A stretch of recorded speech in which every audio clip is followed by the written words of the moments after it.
Bismillahirrahmanirrahim. Assalamu alaikum everyone. Welcome you all with a new topic.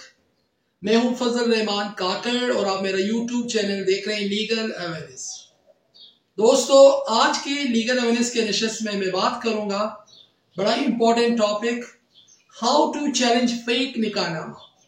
फौज या fake निकाहनामे को court में कैसे चैलेंज किया जाता है। सबसे पहले before to define the principle and law, I would like to tell you what is fake निकाहनामा। प्रिंसिपल से या जो भी इसके इम्पोर्टेंट इंग्रेडिएंट्स से पहले फेक निकाहनामा होता बेसिकली क्या है। दोस्तों, हम कोर्ट में देखते हैं समटाइम्स फैमिलीज में जब सेपरेशन होती है, निकाहनामे की बुनियाद पर जायदाद, रकम, ज़ेवरात का दावा किया जाता है। दूसरी जानिब ये क्लेम किया जाता है कि हमारा जो निकाह हुआ था वो जुबानी निकाह हुआ था, या जो निकाह नामा था उसमें ये शराइत वगैरह नहीं थी, तो ये फेक निकाहनामा बनाया गया है या इसकी एंट्रीज फेक की गई है। तो आज के सेशन में जो मेरा मकसद है वो यही है कि फेक निकाहनामे को चैलेंज कैसे करते हैं या उसके जो एंट्रीज हैं उसको आप कैसे चैलेंज करते हैं। तो आप मेरे साथ रहें, बड़ी इंपॉर्टेंट वीडियो आज के सेशन में मैं डिस्कस करने वाला हूँ। सबसे पहले निकाहनामा जो बनाया जाता है, इसका कानून मुस्लिम फैमिली लॉज 1961 एक प्रिंसिपल ड्रॉ करता है। जब भी कोई निकाहनामा बनाते हैं तो उसके 4 कॉपीज होती हैं। इसमें जो important one of the copies वो आपका जो यूनियन काउंसिल है, वहाँ पे एक रिकॉर्ड को मेंटेन किया जाता है। रजिस्टर है, सिग्नेचर्स है, कॉलम के तम एक्सप्रेशंस हो, 2 गवाह का होना बड़ा लाजमी है। तो ये तमाम इंग्रेडिएंट्स के कंप्लीट होने चाहिए।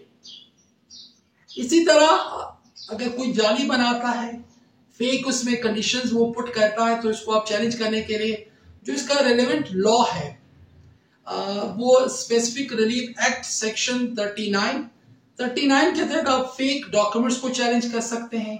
इसी तरह सेक्शन 40 जो है ऑफ स्पेसिफिक रिलीफ एक्ट, वो जो टेम्परिंग जिस निकाहनामे में होता है उसको आप चैलेंज करते हैं। इस तरह का केस को आप चैलेंज करते हैं सिविल अदालत में। आप जहाँ रहते हैं उसकी इलाके की सिविल अदालत में आप इस केस को चैलेंज कर सकते हैं, यानी इस फेक डॉक्यूमेंट्स को आप चैलेंज कर सकते हैं। जब आप क्लेम करते हैं तो आपने कोर्ट में इस चीज को स्टैब्लिश करना है कि ये एक फेक निकाहनामा है। अब सवाल उठता है कि कैसे आप स्टैब्लिश करते हैं।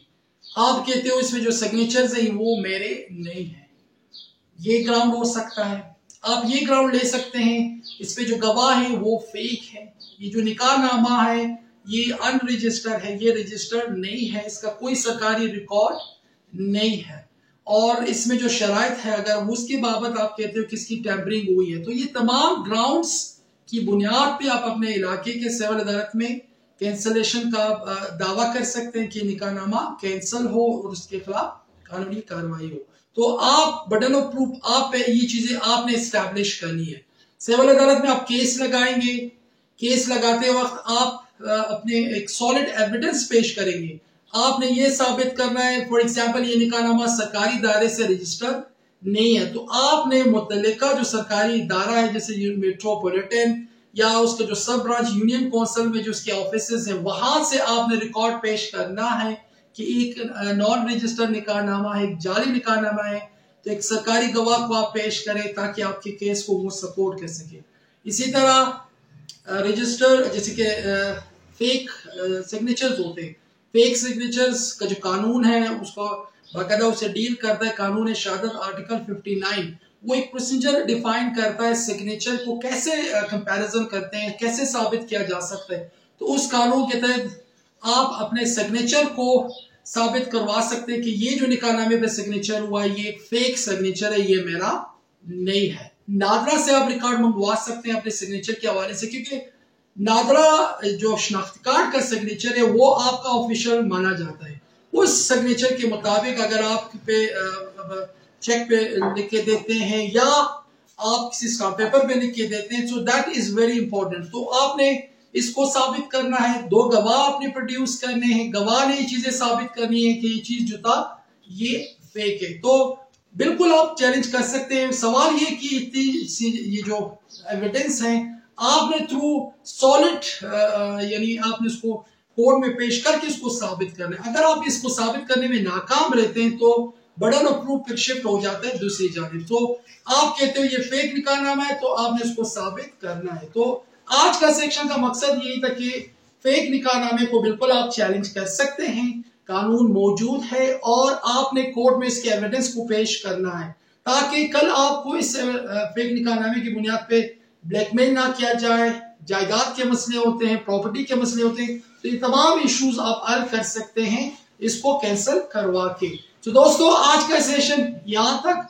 अगर आप कोई क्वेश्चन वगैरह पूछना चाहते हैं तो कमेंट सेक्शन में क्वेश्चन भी पूछ सकते हैं, या आप चाहते हैं लीगल सर्विसेज हमारे आयद करने के लिए बिल्कुल आप हमारे डिस्क्रिप्शन में दिए गए नंबर से हमसे रब्ता कर सकते हैं।